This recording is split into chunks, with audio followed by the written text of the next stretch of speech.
Only 15 of the Fortune 500 companies and only 28 of the Fortune 1000 are run by women, and women start only 3% of businesses in America. So why? Joining us, Vivek Wadhwa, visiting scholar, UC Berkeley, as well as a tech columnist for Business Week and TechCrunch, and John Rettinger, blogger with Techno Buffalo. Vivek, you brought this to my attention. This is amazing. 1% of high-tech firms founded by women, 3% of firms. This is shocking. It is a big problem in America, and I've been researching it systematically, and my conclusion is that the deck is stacked against women, and they're being discouraged from entering entrepreneurship or rising in the tech world. I mean, there are almost no CTOs, chief technology officers, who are women, yet women are as smart as men are. I would argue they're more creative, and they're more sensible in the way they grow their businesses. John, do you think we have a real problem here? Clearly the numbers speak for themselves, but I think there's a big difference in saying women have not and women cannot. Have not implies something that's happened in the past. Cannot is sort of forward thinking. There are a large percentage of women now that have female role models that are in really high-level positions. I'm from California, and I can't go a few minutes without seeing Meg Whitman on television, the former CEO of eBay.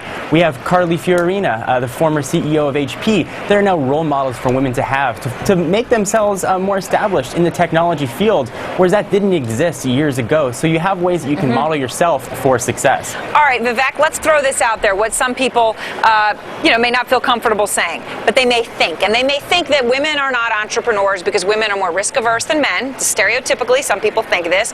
Or, oh, women, in the years when you'd be an entrepreneur, they're going to go have children, and therefore they're not going to have the time to be an entrepreneur. Exactly. What do you say to people who may think that, even though they may not be willing to verbalize it? Yeah, Aaron, if you look at the data, the proportion of women-founded companies getting venture capital has declined dramatically over the last decade. The number of women entering computer science in the schools has gone down from 37% to about 18 or 19%. Dramatic, decreases. Look at all the data. Maybe you have a couple of successes, but they are far, far fewer than they should be.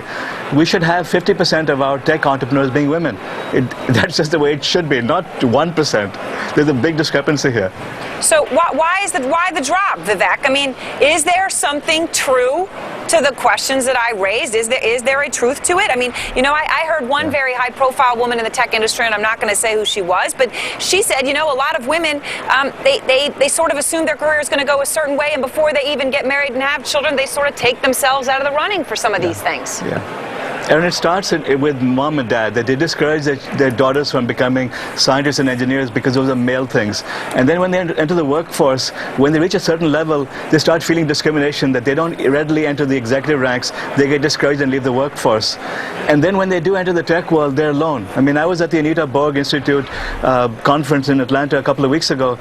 There were 2,000 young women there, and they were so energized interacting with each other and seeing that, hey, they are more like us. So there are a lot of systematic problems here. And when they raise venture capital, I've heard many women tell me that the VCs ask them what's going to happen if they have kids. How does their husband feel about them being here, and so on. There's a lot of problems here. If I can step in for just a minute, and with all due respect, I take a bit of umbrage with saying that parents aren't letting their kids that they can be entrepreneurs, so that they can go into business. Society is changing very quickly, and that sort of same argument has been made in different forms throughout, throughout American history and all history, with different subjects as the recipient of those. Parents are giving their kids, at least in my opinion, as good a shot as anywhere else. Personally, I'm finishing up my MBA. 31% of my classmates are women, and those are women that want to be heads of companies. Some of them are already heads of companies. So whether or not that was true in the past, I don't think that it's true now. And society as a whole is changing and becoming much more proactive in nurturing the women as opposed to maybe more reactive. Vivek, I have to say, though, I was in the Middle East recently, and 31% would be abysmal in terms of the percent of women in any sort of math, science, MBA program. It's 60+%. Right. Women are also performing better than men are, or equal to men in math and science. They're entering the schools. They're overrepresented in biology and many other fields. However, when it comes to entrepreneurship, which is what we're talking about, in the tech world, they're nowhere to be found. The numbers speak for themselves. I mean, 1%? I mean, come on, what's wrong over here? So that's what the problem is, that there's a systematic bias against women, and the deck is stacked against them. We have to start by recognizing that the problem, and then we fix it. As long as we keep denying it, we lose. We're going to have you both back. This is a fascinating topic. We all three of us, and I know a lot of viewers watching, care a lot about it and have a lot to say about it. So please let us know what you think. Viewers, streetscience at CNBC.com. And John and Vivek, thanks. We'll see you soon. Next.